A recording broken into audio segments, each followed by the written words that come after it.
Pratibha ji, congratulation. First of all आपने UPSC में 3rd rank किया है, और मैं ये जानना चाह रहा था कि कैसे क्या तैयारियां करी थी और क्या चीज़ें जो है अब जो एस्पिरेंट्स हैं यूपीएससी के वो ध्यान रखें करते हैं। बहुत बहुत धन्यवाद आपका। मैंने तैयारी 2016 में शुरू की थी, और उस टाइम पे सबसे पहले मेरा यही उद्देश्य था कि सबसे पहले अपने बेसिक्स स्ट्रॉन्ग करने हैं। तो बेसिक नॉलेज के लिए 5-6 सब्जेक्ट्स हैं जिस पे आपको बहुत सारा कमांड होना चाहिए, जैसे polity, history, geography, science, technology और एनवायरनमेंट। ये सब्जेक्ट्स पे आपको पूरी तरह कमांड होना चाहिए। तो इसके लिए एक आपको बेसिक सोर्स तैयार करना होगा जिसको आपको बार बार रिवाइज करना पड़ेगा। और दूसरी सबसे इम्पॉर्टेंट चीज़ है करंट अफेयर्स। उसके लिए आपको डेली न्यूज़पेपर पढ़ना पड़ेगा और आपको खुद के अपने नोट्स प्रिपेयर करने पड़ेंगे। जितने भी सोर्सेज से आप पढ़ रहे हैं वहाँ से इम्पॉर्टेंट पॉइंट्स आप नोट्स में लिखिए। और तीसरी सबसे ज़्यादा ज़रूरी चीज़ है रिवीजन करते रहना बार बार आपने जो भी पढ़ा है। बहुत सारा मटेरियल पढ़ के आपको कोई फ़ायदा नहीं होगा जब तक आप उसको रिवाइज नहीं करते, जब तक वो आपको याद नहीं रहती। तो आपको उस पर ध्यान देना पड़ेगा। फिर चौथी चीज़ है प्रैक्टिस। आपको क्वेश्चंस की प्रैक्टिस बार बार करनी पड़ेगी। चाहे प्रीलिम्स का एग्जाम हो, आपको उसके लिए मल्टीपल चॉइस क्वेश्चंस प्रैक्टिस करने पड़ेंगे। कम से कम 30 से 40 टेस्ट आपको लगाने पड़ेंगे बिफोर प्रीलिम्स के एग्जाम में। और फिर मेंस के टेस्ट के लिए आपको बहुत सारी आंसर राइटिंग करनी पड़ेगी, एसेज लिखने पड़ेंगे। जब तक प्रैक्टिस नहीं करेंगे तब तक आपको पता नहीं चलेगा कि आपके स्ट्रॉन्ग पॉइंट्स क्या हैं। फिर फाइनली इंटरव्यू या जिसे पर्सनालिटी टेस्ट कहते हैं, उसके लिए भी प्रैक्टिस बहुत ज़्यादा ज़रूरी है। आपको क्वेश्चंस की प्रैक्टिस मिरर के सामने करनी पड़ेगी, आपको मॉक देने पड़ेंगे पैनल्स के सामने, आपको फ्रेंड्स के साथ क्वेश्चन आंसर बोलने की प्रैक्टिस करनी पड़ेगी।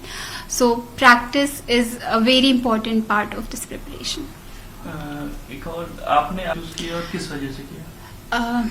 मैं यूपी से बिलोंग करती हूँ, सुल्तानपुर डिस्ट्रिक्ट से। तो इसकी वजह से सबसे पहला कार्डर प्रेफरेंस में मैंने होम कार्डर ही डाला है। तो मेरी फर्स्ट प्रेफरेंस यूपी है, उसके बाद मैंने एमपी प्रेफर किया है, फिर राजस्थान। आप जो सर्विस आप आईएएस चूज किया या क्या आपका प्रेफरेंस क्या है? जी, सो लास्ट ईयर मुझे मेरी 489th रैंक आई थी। उसके बाद मुझे इंडियन रेवेन्यू सर्विस मिल गया था, जो कि लास्ट ईयर मेरी सेकंड चॉइस थी। तो इस साल मैंने बस इंडियन एडमिनिस्ट्रेटिव सर्विसेज ही चूज किया था। ओके। एक चीज जो ऑनलाइन हो रहा है, तो काफी है जो कि स्कूल्स को भी ऑनलाइन किया जा रहा है। तो क्या अब आने वाले टाइम में ये पॉसिबल है कि यूपीएससी की प्रिपरेशन भी ऑनलाइन हो सकेगी, या यूपीएससी की प्रिपरेशन करना ऑनलाइन मुश्किल होता है? ऑनलाइन बहुत सारा मटेरियल मिलता है स्टूडेंट्स को, न्यूज़ के टर्म्स में हो या फिर आपका स्टैटिक सिलेबस। तो बहुत सारा मटेरियल, वीडियोस यूट्यूब पे बहुत सारे मिलते हैं जिसके थ्रू कैंडिडेट्स प्रिपेयर करते हैं। तो ऑनलाइन एजुकेशन आज बहुत बड़ा मीडियम बन गया है प्रिपरेशन का, नॉट जस्ट सिर्फ अर्बन एरियाज में रहने वाले कैंडिडेट्स के लिए नहीं, बल्कि इसकी वजह से रूरल एरियाज के कैंडिडेट्स के लिए अपॉर्चुनिटी बहुत बढ़ गई है। एंड जैसे जैसे कोविड आया है, आप जानते होंगे कोचिंग्स ऑलमोस्ट बंद हो गई हैं, स्टूडेंट्स आ नहीं रहे हैं दिल्ली, तो उसकी वजह से कोचिंग्स अपना क्लासेस ऑनलाइन शिफ्ट कर रही हैं। तो ये बहुत ही एक तरीके से पॉजिटिव चेंज भी है कि बच्चे अपने घर के माहौल में रह के तैयारी कर पाएंगे, जहाँ पे उनके पास पूरा सपोर्ट है, उनकी हेल्थ अच्छी रहेगी, उनको प्रॉपर न्यूट्रिशन मिलेगा और पूरा इकोसिस्टम घर का थोड़ी शांति के साथ वो पढ़ाई कर सकते हैं। ये भी अच्छी तरीके से बात है। और फाइनेंशियली वीकर बैकग्राउंड से जो कैंडिडेट्स हैं, जो अफोर्ड नहीं कर सकते दिल्ली में रहना, उनके लिए भी बहुत बड़ी अपॉर्चुनिटी इससे मिलेगी। तो अभी भी इस कोविड के पहले भी आधे से ज़्यादा प्रिपरेशन ऑनलाइन शिफ्ट हो गई थी, और कोविड के बाद आई थिंक बहुत हद तक ये 70 to 80% प्रिपरेशन ऑनलाइन मोड में होगी, जो कि बहुत ही पॉजिटिव बात है। अब आप जो है इन फ्यूचर इतनी सारी सीनियर पोस्ट भी होल्ड करेंगी गवर्नमेंट में, सो कौन सी 2 चीजें हैं जो आप सिस्टम में चाहेंगी कि चेंज करें?